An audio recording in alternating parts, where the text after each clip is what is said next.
교회 와서 가장 많이 받는 것이 은혜여야 되는데 어떤 분은 상처라는 이야기를 하신 적이 있습니다.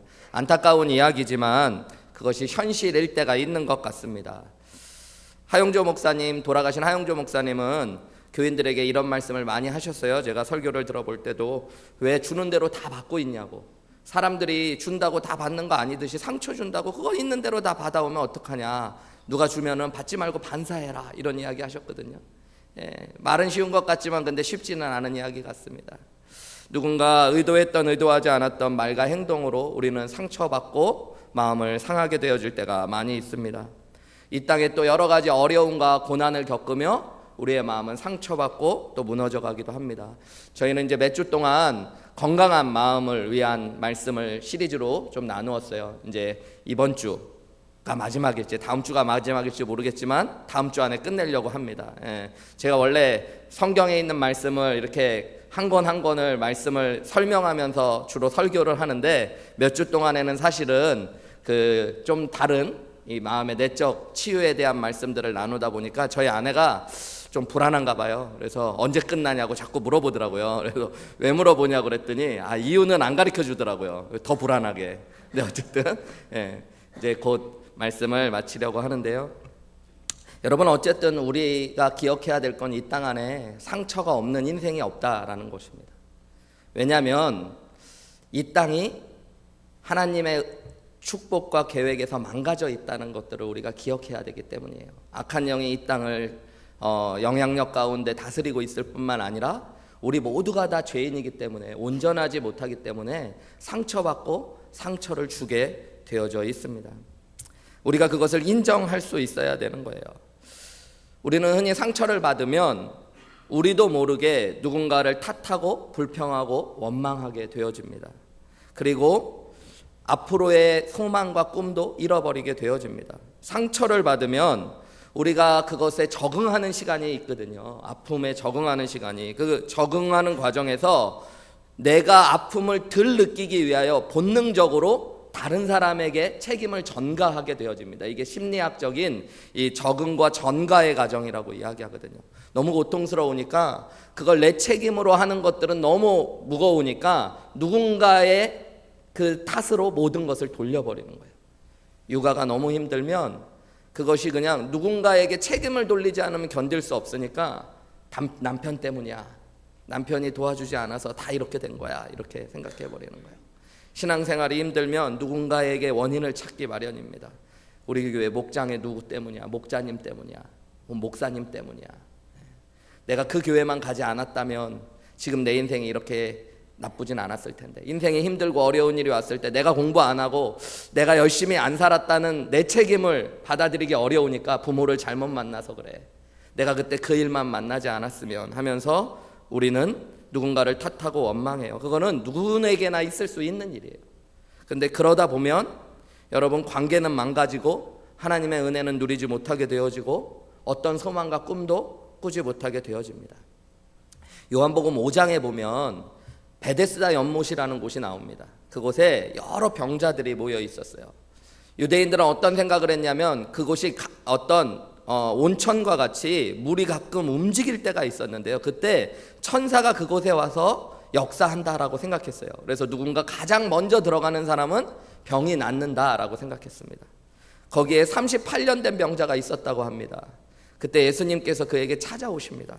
그리고 그에게 이렇게 질문하셔요. 우리 요한복음 5장 우리 6장에 있는 말씀인데요. 우리 한번 본문의 말씀을 한번 찾아주실래요? 우리 유 집사님 앞에 있는 그 스크린을 보시면 6장 6절부터 있는 말씀입니다. 우리 한번 같이 읽어볼까요? 시작. 예수께서 그 누운 것을 보시고 병이 벌써 오래된 줄 아시고 이르시되 내가 낫고자 하느냐.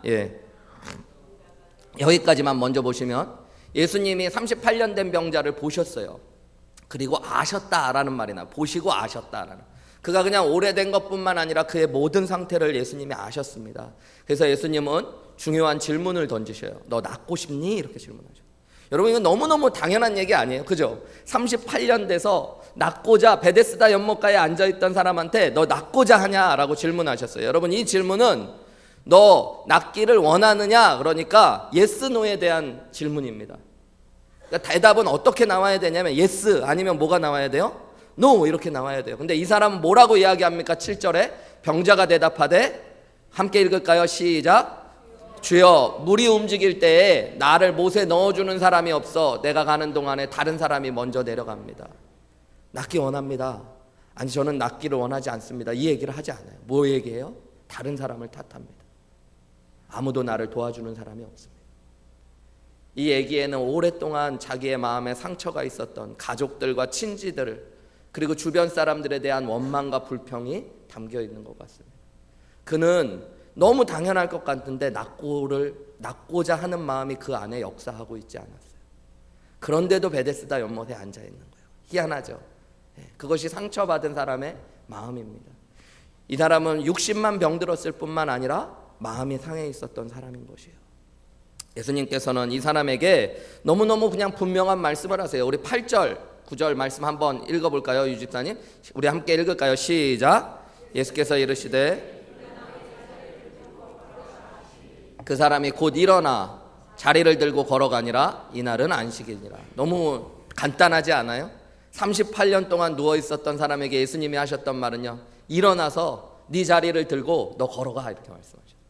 여러분, 요한복음에는 치유의 사건이 3번 등장하거든요. 다른 복음서에는 여러 이야기들이 나오지만 요한복음에는 딱 3번의 치유가 나오는데요. 요한복음 4장에는 예수님이 원격 멀리서 말씀으로 왕의 신하를 치료하십니다. 내가 낫고자 네 신하가 나았다 하니까 나아지는 역사가 일어나요. 왜냐하면 이 신하의 믿음이 그것이었거든요. 내 집에 오시지 않아도 예수님이 말씀만 하시면 나을 수 있습니다. 예수님은 그 사람들의 상황과 환경에 따라 역사하셨어요. 또 요한복음 9장에 보면요, 소경되었던 사람을 낫게 하실 때는 예수님께서 어떻게 하셨냐면 침으로 흙을 짓이기셔서 그의 눈에 바르십니다.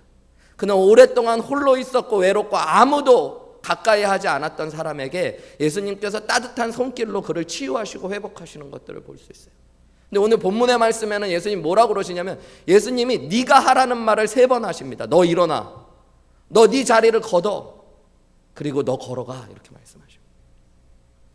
다른 사람들만을 원망하고 탓하며 마음이 무너져 있었던 그에게 단지 육신의 치유만이 아니라 네 스스로 일어서고 네 스스로 걸어가야 된다는 것들, 예수님은 네 마음의 치유가 일어나야 한다는 것들에 대하여 말씀하셨고, 그는 예수님의 마음을 이해하고 일어나 걸어갔다라고 오늘 본문은 이야기하고 있는 것입니다. 여러분, 예수님을 만나면 우리의 마음이 치유받을 수 있습니다. 남을 원망하고 불평하고 탓하고 무너져 있었던 내 마음이 여러분 스스로 일어나는 역사가 일어나고 앞으로 나아가는 역사가 일어나게 될 줄 믿습니다. 우리 다시 한번 고린도후서 1장 3, 4절의 본문의 말씀으로 돌아오면요, 사도 바울이 쓴 이 고린도후서에서 당시 고린도 교회는 많은 고난과 환란이 있었던 교회였습니다. 여러분, 고린도라는 도시는 당시에 소아시아에서 가장 부유한 도시고 가장 죄악이 많았던 도시입니다. 그런데 그곳에서 예수님을 믿게 됨으로 말미암아 예수님 믿는 자들에게 여러 가지 환란이 있었어요. 고린도후서 우리가 읽었던 1장 4절 말씀에 보면 모든 환란 중에서라는 말이 있어요. 이 모든 환란이라는 얘기는 헬라어 원문으로 보면 많은 환란으로도 번역될 수 있는 거예요. 여러분, 그냥 예수 믿는다는 이유로 고린도 교회 성도들이 받았던 고난이 적은 것이 아니었습니다. 많은 고난을 그들이 경험했어요. 여러 상황 가운데 어려움을 겪었습니다. 가정에서 쫓겨나는 일들을 경험했을 수도 있고요, 직장에서도 어려움을 겪었을 수도 있습니다.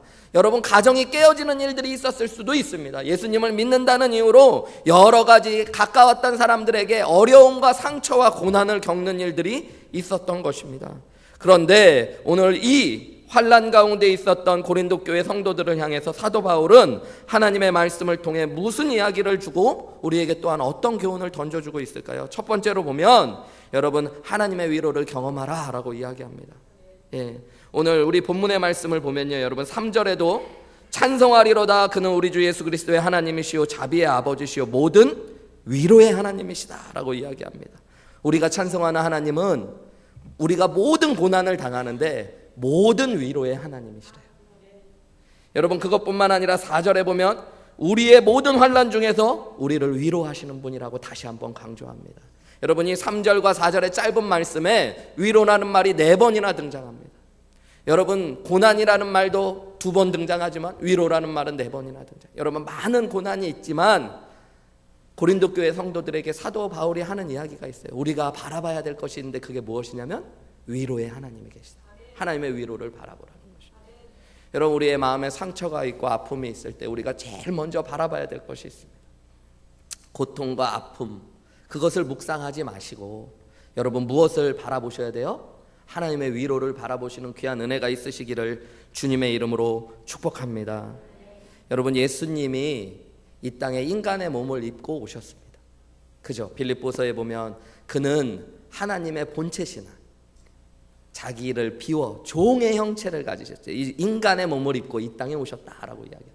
우리와 같아지셨대요. 여러분, 왜 우리와 같아지셨습니까?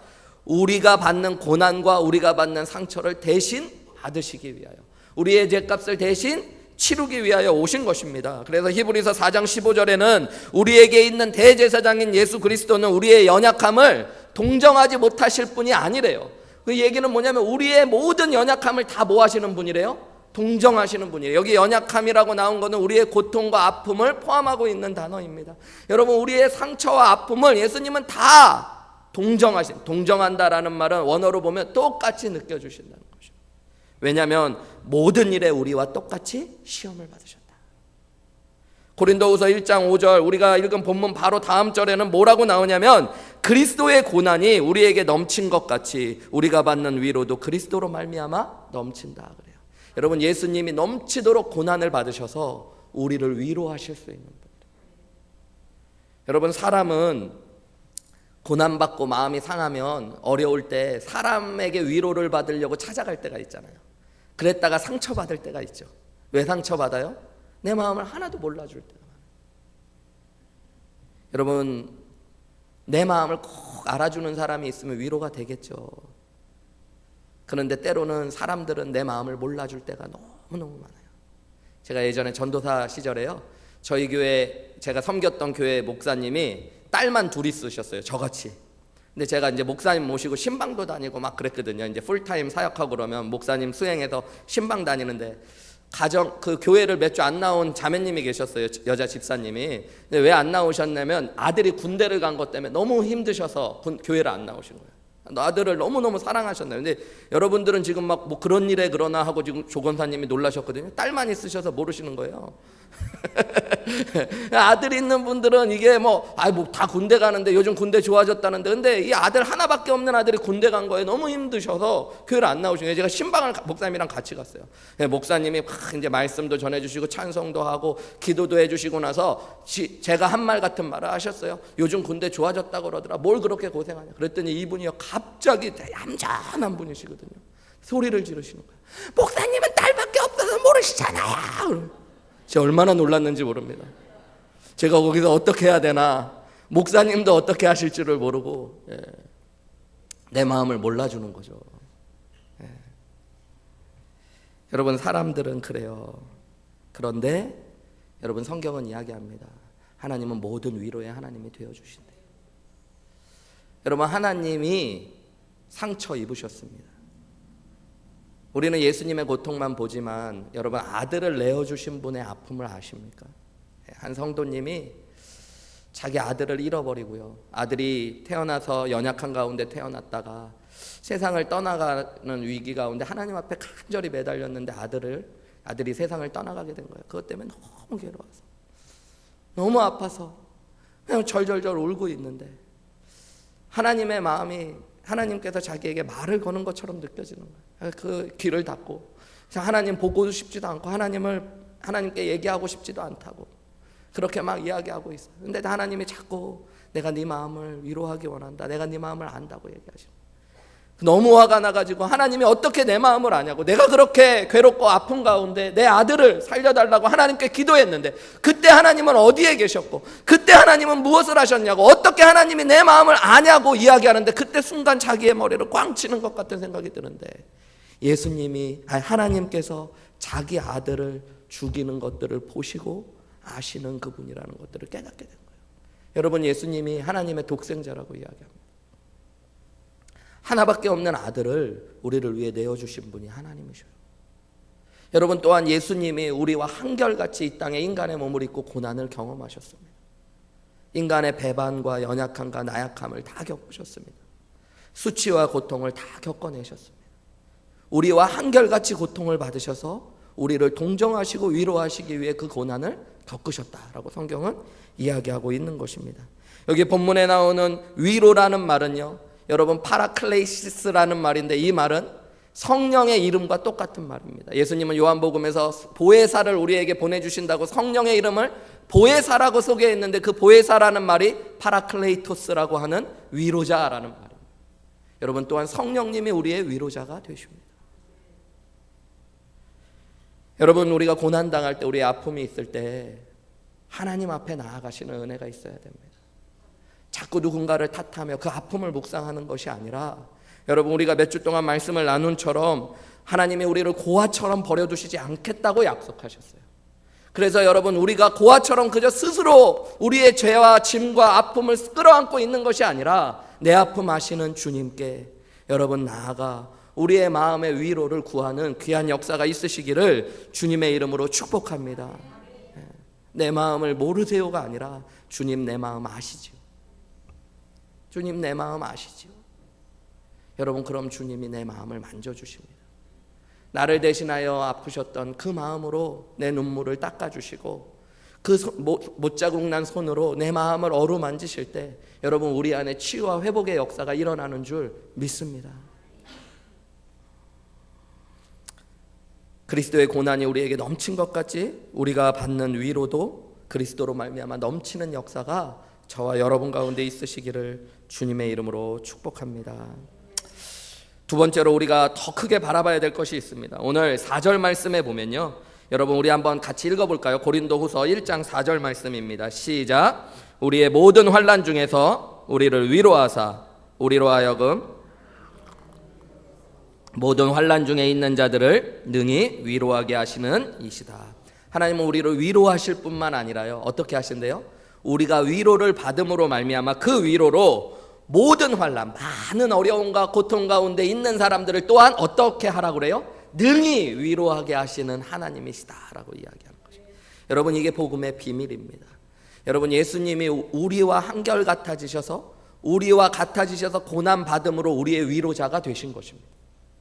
그런 것처럼 여러분 우리가 이 땅에서 많은 환난을 당하나 우리가 하나님의 위로로 승리할 때에 여러분 우리가 다른 고난받는 사람들을 위로할 수 있도록 하나님이 우리의 상처를 사용하십니다. 여러분 이것이 놀라운 축복이에요.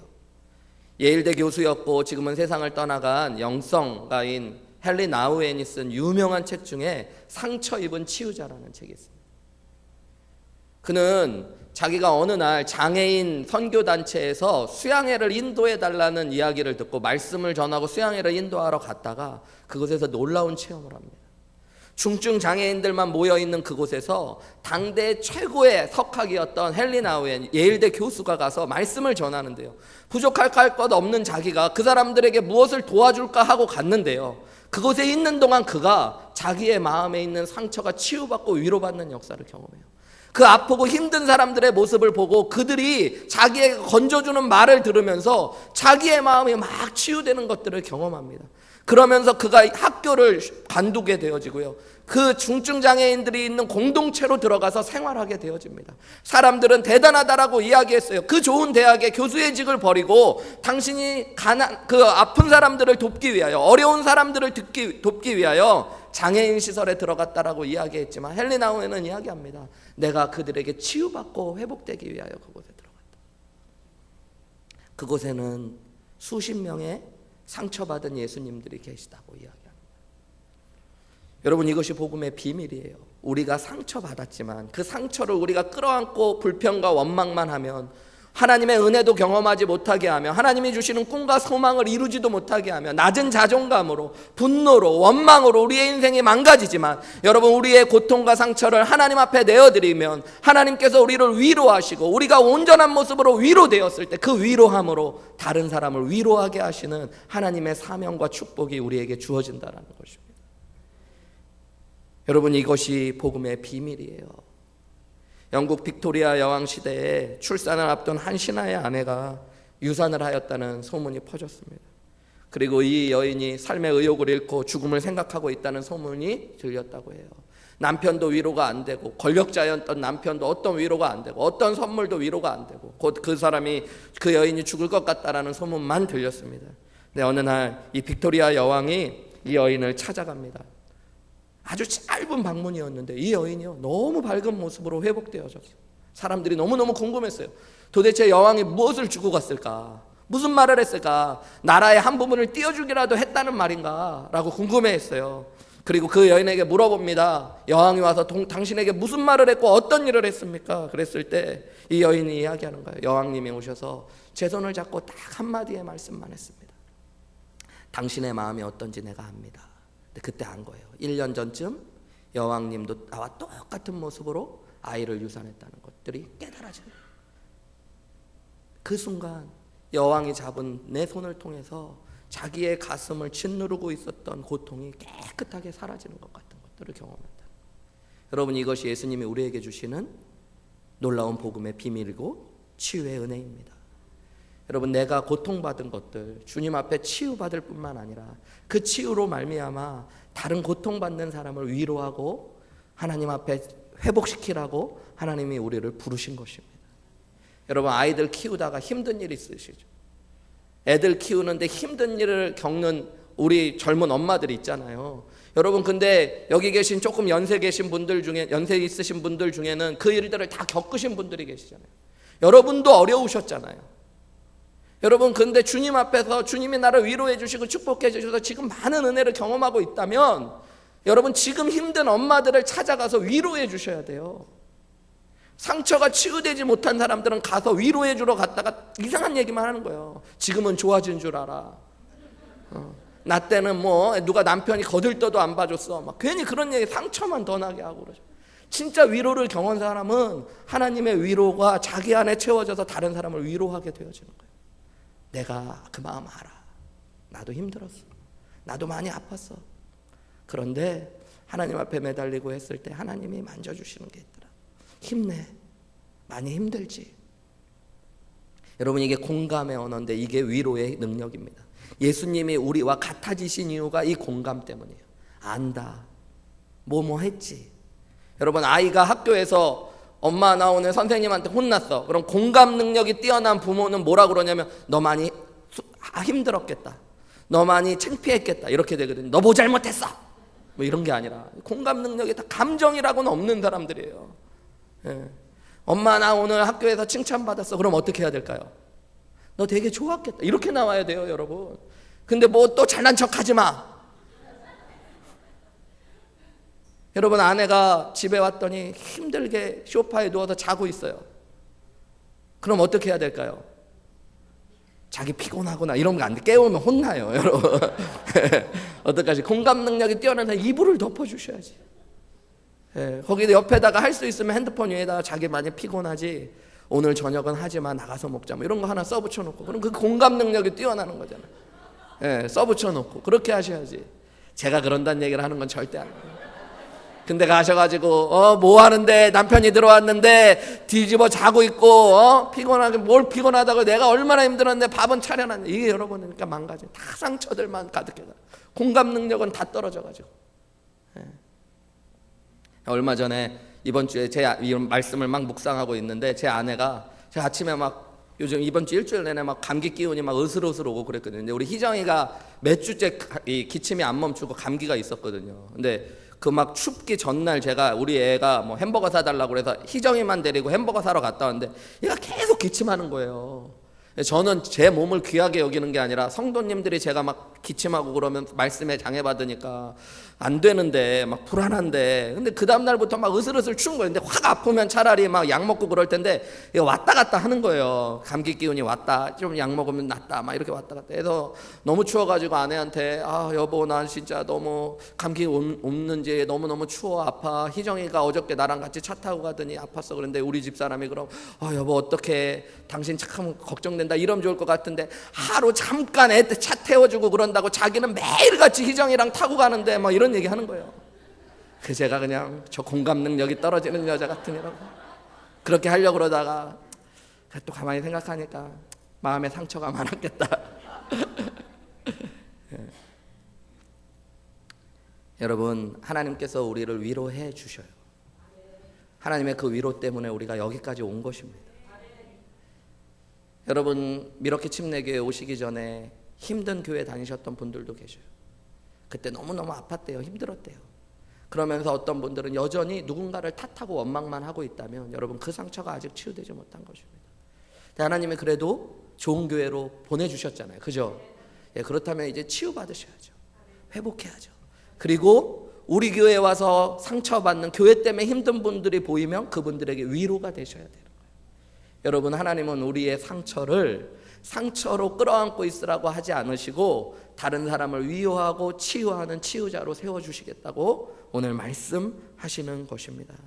누가복음 10장에 보면 우리가 잘 아는 선한 사마리아인의 비유가 나와요. 그죠, 여러분?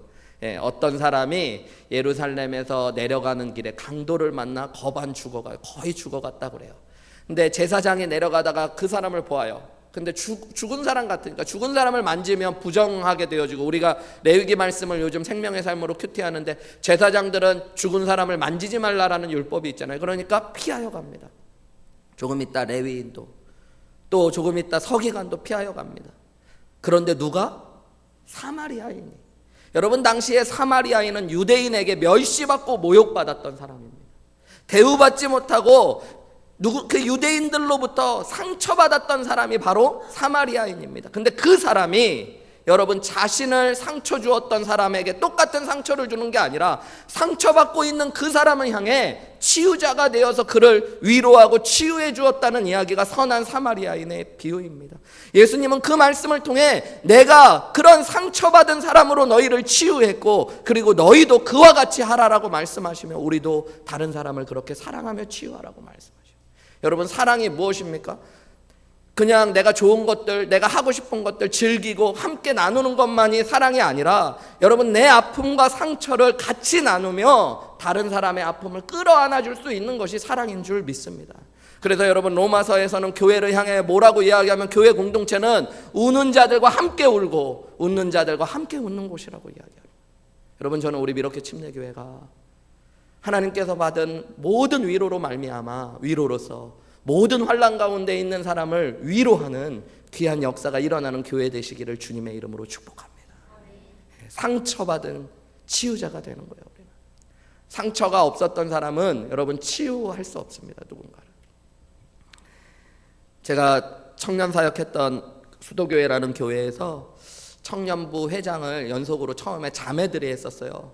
한 자매가 이 결혼까지 앞까지 갔다가 좀 안 좋게 헤어지는 경험을 했습니다.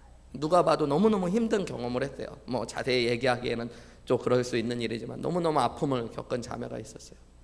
이 자매가 그래도 너무너무 귀한 자매인데 하나님 앞에 나름 헌신하고 그 어려운 시간 가운데 하나님께서 자기 치유해 주실 거라고 믿으면서 회장으로 교회에서 뽑혔을 때 그 직분을 감당하고 나아갔어요. 놀라운 일이 생겼는데요. 교회에서 어려운 일을 겪는 자매들마다, 청년들 중에 자매들마다 이 자매랑 얘기만 하고 나오면 치유가 되고 회복이 돼요. 그러니까 청년부가, 제가 청년부 사역할 때 그 교회 청년부가 엄청 부흥했었거든요. 뭐 목사님이나 주변 사람들은 제가 되게 막 설교도 잘하고 사역을 잘해서 그랬을 거라고 생각하지만 제가 가만히 생각해 보면 그 회장했던 자매의 능력이 너무너무 많아요. 제가 나중에 한번 궁금해가지고 저하고 얘기해도 안 되던 자매들이 이 자매만 만나고 나면 치유가 되고 회복이 되니까 이 자매하고 만나고 온 자매한테 그 자매가 도대체 무슨 맛을 해주더냐 이렇게 물어봤어요. 비법이 뭘까 좀 알아보려고. 이 자매가 하는 일도 그런 거였어요. 그냥 이야기를 들어주고 우는 거예요. 그런데 그 자매가 진심으로 내 마음을 알아주고 있다는 것들이 느껴지고, 이 자매가 받은 상처가 하나님의 치유로 변화되었고, 그 상처받은 자매가 자기를 위해 함께 울어주고 있다는 그 마음을 느끼는 것만으로 내 마음이 위로받고 치유받았다. 저는 우리 교회 목자님들이 그런 분들 되셨으면 좋겠습니다. 정답을 얘기하는 사람들보다 여러분, 하나님께로 받은 위로로서 다른 사람을 위로해 줄 수 있는. 저도 목회를 해가면서 그런 것 같아요. 옛날에는 너무 정답을 얘기하려고 강했어요. 제 스스로가. 그래서 막 왜 그러냐고 얘기하고 은혜가 있는데 뭐 이렇게 하면 안 된다고 얘기하고. 근데 시간이 지나가면서 보니까 하나님의 위로는 그런 것이 아니더라고요. 얼마나 힘드셨을까, 얼마나 아프셨을까. 그 마음을 알기 위해서도 내가 상처받고 치유받은 경험이 있을 때 그것을 알게 되는 거더라고요. 그러면 우리는 성숙해 가는 겁니다. 여러분, 우리의 아픔이 있다면 주님 앞에 내어드리시고 주님이 받은 위로가 있다면 그 위로로 다른 사람을 치유하고 위로하실 수 있는 귀한 은혜가 저와 여러분 가운데 있으시기를 주님의 이름으로 축복합니다. C.S. 루이스가 쓴 4가지 사랑이라는 책에 보면 의미심장한 글이 있습니다. 결국 사랑한다는 것은 상처를 받는 것이다. 무엇이든지 사랑하여 보라. 그러면 틀림없이 마음을 졸이게 되고 어쩌면 마음이 찢어지게 될 것이다. 당신이 마음이 상하기를 원치 않는다면 그 누구에게도 마음을 주지 말아야 한다. 취미와 작은 즐거움 같은 것으로 마음을 조심스럽게 감싸고 모든 복잡한 인간관계를 피하며 이기심이라는 상자 안에 자신의 마음을 안전하게 보관하라. 그러나 안전하기는 하겠지만 공기도 없고 움직임도 없는 그 상자 속에서 당신의 마음은 죽어갈 것이다. 저는 이민 목회를 하면서 이 이민자들 가운데 상처 입은 분들이 참 많다는 생각을 해요. 그래서 저는 사람들하고 만나는 거 싫습니다 하는 분들을 참 많이 봤어요. 그냥 세상의 즐거운 취미나 즐거움들, 작은 것들로 마음을 감싸면서 복잡한 거 싫어하고 그냥 교회를 와서도 예배만 드리고 가겠다는 분들을 볼 때도 있습니다. 근데 여러분, 그렇게 마음은 죽어가는 겁니다. 하나님은 그런 것들을 원하시지 않으세요. 아플 수 있고 찢어질 수 있지만 하나님께서 우리를 위로해 주시겠다고 말씀하십니다. 여러분, 당신의 마음에 상처가 있었다는 이유는, 이 이야기는 당신이 그만큼 사랑하며 살아왔다는 이야기일지도 모릅니다. 부모에게 많은 상처를 경험한 것은 부모를 그만큼 사랑하고 기대했기 때문이고, 여러분, 아내와 남편에게 상처를 많이 받았다는 것은 그만큼 아내와 남편을 사랑했다라는 증거일 수 있습니다. 어느새 시간이 지나가 상처만 남아버리지 마시고, 여러분, 용기를 내서 하나님 앞에, 오늘 모든 위로의 하나님 되시는 그 하나님 앞에 내 마음을 내어드리시고 하나님께서 주시는 위로를 경험하실 뿐만 아니라 그 위로로서 다른 사람들을 위로해내실 수 있는 하나님의 사명 안에 우뚝 서시는 저와 여러분들이 되시기를 주님의 이름으로 축복합니다. 그 명품 바이올린이 있어요, 여러분. 그 명품 바이올린의 이름이 뭔지 아십니까, 여러분? 뭐 유명한 바이올린 이름, 스트라디바리우스. 들어는 보셨나요? 이거는 하나의 바이올린이 아니라 이 안토니오 스트라디바디라고 하는 사람이 만든 바이올린과 악기를 다 총칭하는 명칭입니다. 이 사람이 한 1000개 가까운 악기를 만들었다고 그래요. 근데 그 중에 현존하는 건 400개 정도가 있고요. 뭐 첼로도 만들고 뭐 바이올린도 만들고 그랬는데, 그 중에 이제 바이올린이 한 100 몇십 개 정도가 이 땅에 남겨져 있는데, 이 사람이 만든 바이올린, 이 스트라디바리우스 바이올린 중에 제일 비싼 거는 192억을 하면서 팔린 적이 있습니다. 지금 이제 없어진 것도 있고 한 50개 정도가 이미 등록돼서 사용되고 있는데요. 한국에서도 가장 유명한 바이올린 연주자들이 그 정경화신가요? 막 이런 분이 이 악기를 사용했다라고 이야기하기도 합니다. 현대의 기술이 너무너무 발전하고 있는데 이 400년 이상 된 바이올린을 흉내도 못 내고 있다는 거예요.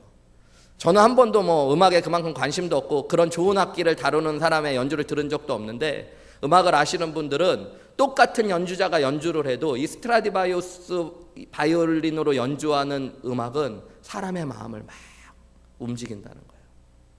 공명이 다르다는 거예요. 오늘날 막 기술이 발달했잖아요. 그래서 도대체 무엇이 이 차이냐, 몇백 년이 지나가도 왜 이 오늘날의 기술로 이 악기를 못 만들어내냐 그러면서 여러 가지 막 그 원칙을 알아내는데, 이 사람이 안토니오 스트라디바리라는 이 사람이 아무에게도 제자를 남기지도 않고 비법을 알려주지도 않고 죽었거든요. 그래서 막 이 오칠을 하는 데 있어서 악기의 오칠에 무슨 비법이 있나, 아니면 뭐 구멍을 뚫는데 무슨 건조 과정에 비법이 있나 찾았는데 아무 차이를 못 찾는 거예요. 특별히 막 이 오칠 같은 거는 어떻게 보면은 아무 이유도 없이 덧칠도 되어져 있고 별로 효과가 없는 일들을 하는 거예요. 근데 얼마 전에 이 바이올린의 비밀이 밝혀지기 시작했습니다. 바이올린의 이 스트라디바리우스 바이올린의 진짜 특징은 무엇 때문이냐면 나무 때문이라는 거예요. 이 안토니오 스트라디바리가 이탈리아 사람인데요. 1645년부터 1715년까지 전 세계에 극서기가 몰아쳤습니다. 여러분, 역사 가운데 가장 추운 시간들이 수많은 사람들이 얼어 죽었습니다. 이탈리아는 특히 더 추웠습니다. 이 사람은 산에서 생활했던 사람인데요. 그때 자랐던 나무들이 나중에 어떤 나무들이 되었냐면 너무 극석이니까 나이테가 촘촘한 거예요. 나이테가 거의 없을 정도. 보통 우리가 나이테 이렇게 보면은 봄부터 여름까지는 밝게 막 자라가고 겨울에는 아주 얇게 자라가잖아요. 근데 계속 겨울과 같은 시간이 지나가니까 나무가 계속 나이테도 없을 만큼, 그리고 그 안에는 듬성듬성한 가운데 탄성만을 가진 악기. 결국에는 사람들은 스트라디바리가 만든 악기라고 생각했지만 그것은 하나님께서 주신 그때에만 있을 수 있는 나무. 그러면서 사람들이 냈던 결론이 뭐냐면 그 고통스럽고 아프고 상처를 견뎌갔던 나무가 여러분 인류의 역사 가운데 많은 사람들에게 위로와 감동과 기쁨을 주는 악기로 설 수 있었다는 이야기들을 하는 거예요. 여러분, 저는 그것이 하나님의 법칙이라고 믿습니다. 하나님이 우리에게 상처를 주시는 건 아니에요. 여러분, 앞에도 얘기했듯이 인간의 죄들로 말미암아, 또 악한 영의 역사로 말미암아, 또한 원하든 원하지 않았던 우리가 겪는 고통으로 말미암아 우리는 상처받고 마음이 무너져갈 때가 많이 있습니다. 그런데 그 상처조차도 하나님께 내어드리면 하나님은 그것을 가장 아름다운 소리로 바꿔내실 분이심을 믿습니다. 여러분, 여러분의 상처를 더 이상 누구를 탓하고 분노하고 원망하는 것으로 끌어안지 마시고 우리를 위로하실 주님 앞으로 내어드리며 주님이 그것도 사용하실 수 있도록 한번 내어드려 보셨으면 좋겠어요. 주님, 이것을 싸매고 끌어안고 누군가를 원망하며 불평하며 무너져 있던 내 마음들을 주님 앞에 내어드립니다. 주님이 하늘의 모든 위로로서 나를 위로하여 주실 줄 믿습니다. 내 마음을 아시는 분 주님이심을 내가 고백합니다. 주님이 내 마음을 위로해 주시고 이 위로로서 세상을 위로하는 사람으로 우뚝 서게 하여 주옵소서. 여러분, 하나님께서 저와 여러분을 통해 이 땅에 우리 미러키 침례교회가 아름다운 치유의 노랫소리가 되었으면 좋겠습니다. 저는 그런 꿈이 꾸어지더라고요. 일주일 동안 기도하고 말씀 묵상하면서 미러키 침례교회 가면 사람들이 치유받아, 무너진 가정이 회복돼, 무너진 부부가 회복돼, 잃어버린 영혼, 신앙을 잃어버렸던 사람들이 일어나. 어떤 분이 그런 이야기 하셨어요. 저랑 1:1 성경 공부하는 어떤 자매님이, 목사님, 옛날에 청년 때 정말로 신앙생활하면 기쁨이 있고 기도할 때 하나님의 은혜가 너무 많았는데 그때로 돌아갈 수 있을지 모르겠다. 마치 38년 된 병자가 나에게는 아무 소망도 없습니다 라고 이야기하는 것처럼. 근데 여러분, 주님이 하실 수 있을 줄 믿습니다. 여러분, 우리 오늘 함께 기도했으면 좋겠어요. 여러분 마음 안에 있었던 상처와 아픔이 무엇인지 저는 잘 모르지만 주님 앞에서 꺼내놓지도 못하고 사람들 앞에도 표시하지 못했지만 다른 사람을 불평하고 원망하고 때때로는 원망하며 그 상처를 끌어안고 주저앉아 있었던 내 모습이 있다면 오늘 주님 앞에 내어놓으십시오. 모든 환난 가운데, 모든 고통 가운데, 모든 상처 가운데 모든 위로가 되시는 하나님 앞에 나아오시기를 주님의 이름으로 축복합니다. 주님, 내 마음 아시죠? 여러분, 신학자들이 하나님, 내 고통 가운데 하나님 어디 계셨습니까? 하나님 무엇을 하셨습니까? 라고 질문했던 사람들에게 주는 공통된 답이 있습니다. 하나님은 여러분의 고통 당할 때 여러분과 함께 하셨습니다. 그리고 함께 아파하셨습니다. 그래서 주님은 여러분의 고통을 아십니다. 주님, 내 마음을 만져주옵소서. 주님의 위로를 구합니다. 그리고 그 위로받는 데만 멈추는 것이 아니라 그 위로로서 내가 이제는 상처 입은 치유자가 되어 이 땅 가운데 모든 환난을 겪는 자들을 주님의 위로로 능히 위로해낼 수 있는 하나님의 사람 되게 하여 주옵소서. 그렇게 치유와 회복이 나를 통해 하나님의 나라가 확장되어 가듯이 내 가정 가운데, 교회 가운데 퍼져갈 수 있도록 축복하여 달라고 우리 시간에 함께 기도하며 고백하며 나아가시겠습니다. 기도하시겠습니다. 사랑하는 아버지 하나님,